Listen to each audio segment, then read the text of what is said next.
Okay. Set? Okay, I need some help. You want to give me some help? Got it, Chris? Yep, Chris. Set it down, Chris.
Thank you, Clem.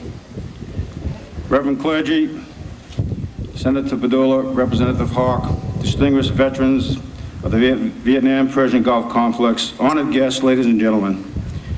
It is a great honor to be here today to bring you greetings on behalf of the City of Gardner and its citizens.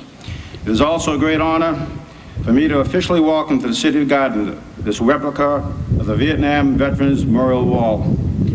This symbol of the 58,175 men and women who sacrificed their lives during the Vietnam conflict is a constant reminder that these young people have paid their supreme sacrifice for their country when they were called. The 8 young soldiers from Gardner whose names are inscribed on that wall, along with the 8 other young men from the greater Gardner area, as well as the 3 servicemen who were killed during the Vietnam era, make us realize the scars of this conflict are still with us through the families who must bear the burden of the loss of their loved ones.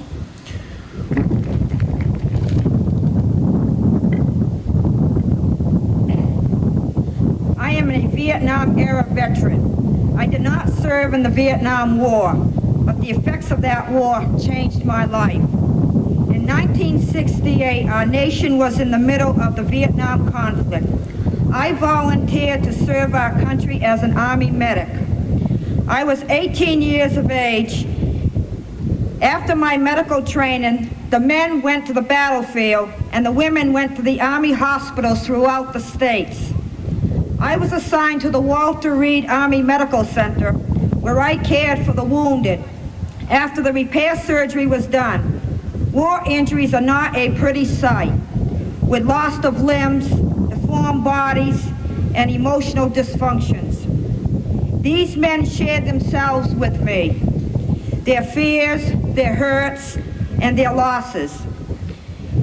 Fear of not being accepted back home, looking like this.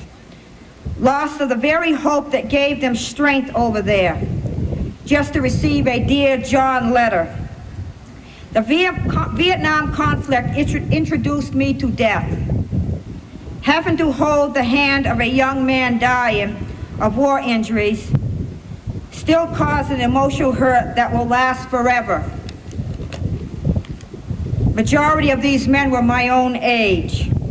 When I visited the wall in Washington, D.C., and saw the names of those whom I have had contact with, it was no longer a black stone monument. Instead, it became alive with memories of people that I worked with, partied with, and comforted in their dying. I am here today to give honor and to a thank you to those men and women whose names are inscribed here, the ones I personally knew and the ones I did not know. They gave their all for our freedom. May this wall bring healing to all those who come to remember the names of husbands, fathers, brothers, sisters, children, and friends who names we see. May those whose names are in gold rest in peace. May God bless and touch you.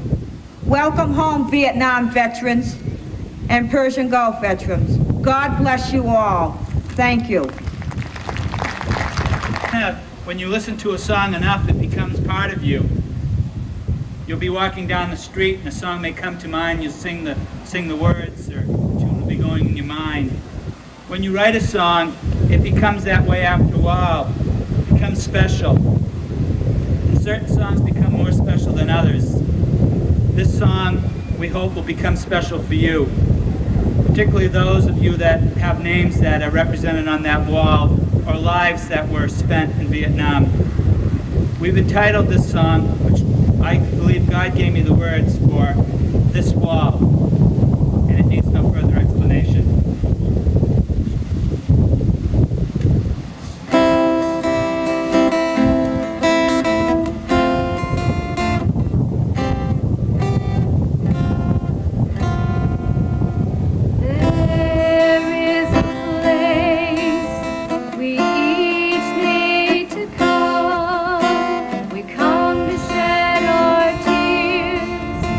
Song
Hi, my name is Sally Sargent. I'm here this morning at Mount Wachusett with the Moving Wall Vietnam War Memorial Wall, and with me is Jim Moran.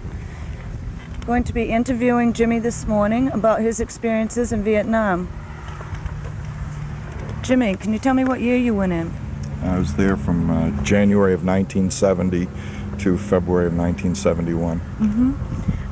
Where were you? We moved around a lot, but primarily the unit I was with was stationed along the Cambodian border north of Saigon in an area bounded on the east by a place called the Iron Triangle. We're about, I guess, 100 miles north of Saigon. Okay. And what did you do there? I was with a helicopter gunship unit. I was a pilot. Pilot. Okay. Can you explain that a little bit, please? Yeah, for a little over a year, I drove a helicopter gunship. I was with the 1st Cavalry Division. We flew missions in support of the ground troops. And we also flew armed escort for medical evacuation helicopters, escort for troop-carrying helicopters that were inserting the ground troops on what were referred to at the time as search and destroy missions. Okay. And can you tell me what you remember most about your experience in Vietnam? Just about everything. Really? At the time, when I went to Vietnam, the circumstances back then, I didn't volunteer. I was drafted, assigned to the infantry, and at the time I felt, well, I didn't mind going to war, but I wasn't going to walk. And I had always had an interest in aviation, so I got into flight school. When I got there, I didn't have any notions about what was going on. I didn't understand why the war was being fought. I was 21 years old at the time, very naive about what was going on. I wasn't politically active. I had spent 3 years in college. I didn't get involved in the anti-war movement at all, but I wasn't pro-war either. I really can't explain it. Things just a bunch of circumstances combined to get me there, and I thought it was just a bunch of fun and giggles to be able to do what I had always wanted to do, fly. And the Army was a ticket to that. It wasn't until after I got there that I realized the profession that I had chosen was dangerous. Where I was, we flew every single day. Every time we went up, it was a potential combat situation. Developed almost a fatalistic attitude. Gave up all thoughts of going home. Kind of like going through a time warp. You were there. The days all mushed together. I couldn't. Each day was a survival. Sometimes yes. Other times it was just you went from day to day in kind of an oblivion. This is what I have to do. It was a job. It was a job. I didn't try to understand. The political motivations. It was just, like I said, you walked around from day to day in almost an oblivion. Mm-hmm. Did the experience in Nam change your values in life at that time, or maybe now? I remember thinking that, no matter what happens to me for the rest of my life, the worst thing that could ever happen to me has already happened, and I just wanted to, appreciate everything that I would experience as time went on. I felt tremendously lucky, almost euphoric.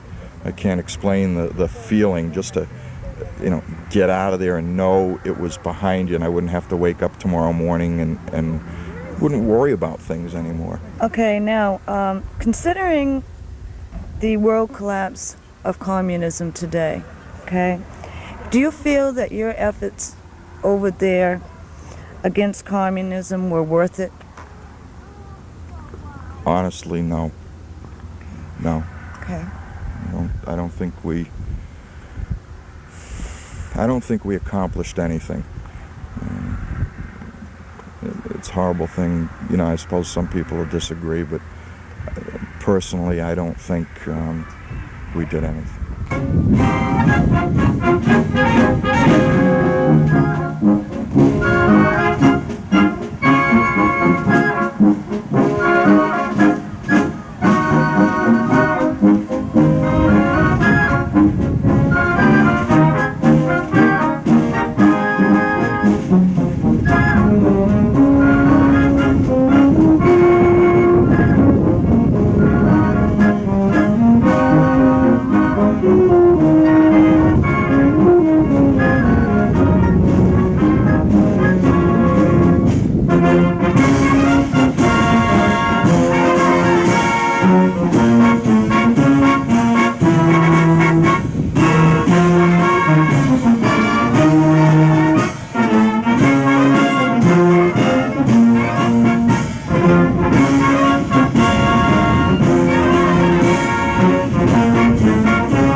now is Linda Coulomb, Linda's brother, about this, and she's gonna do the best she can. Gonna hold her hand. Okay. All right. Can you tell us how old he was when he went over there first? I believe he was 18, and when he died, he was 19. And what branch of service was he in? He was in the Marines. Do you know what he did while he was there? What his job was? You don't know? I really don't know a lot about these things because I never really wanted to know. I hid it for years, and I'm just starting to come out of the woodwork on it, actually. All right. Now, how did you find out, Linda, that he had died? There was a couple of servicemen that came to my house. I was probably 14 years old, and they came to my door, and I answered it, and they told me that my brother had gotten killed in Vietnam. And you were alone at home? At the time, I was there by myself. And you had to break this news to your parents? Well, we had gotten some telegrams first that came in and said that my brother had gotten killed. But they also came up and told us too. Do you think that he died for a good cause? That's a hard question also.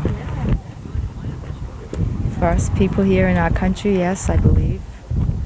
Yeah, he died for a good cause so we could live in peace. Is there anything else that you'd like to say about him? Maybe tell us a little about him? Well, he had a heart of gold. He was one of these people that he acted tough, but inside he had the biggest heart you can ever find in a person. He's very sensitive. I had a friend last night that was a friend of your brother's that said he was a real go-getter, and that's exactly the way he went into the war. He wanted to be there, and he was there. He did what he wanted to do. I thought maybe you'd like to hear that too. Yeah. Yeah. He's a special human being, Yeah. for sure. Okay, Linda, well, thank you very much. Appreciate you being here. Thank you.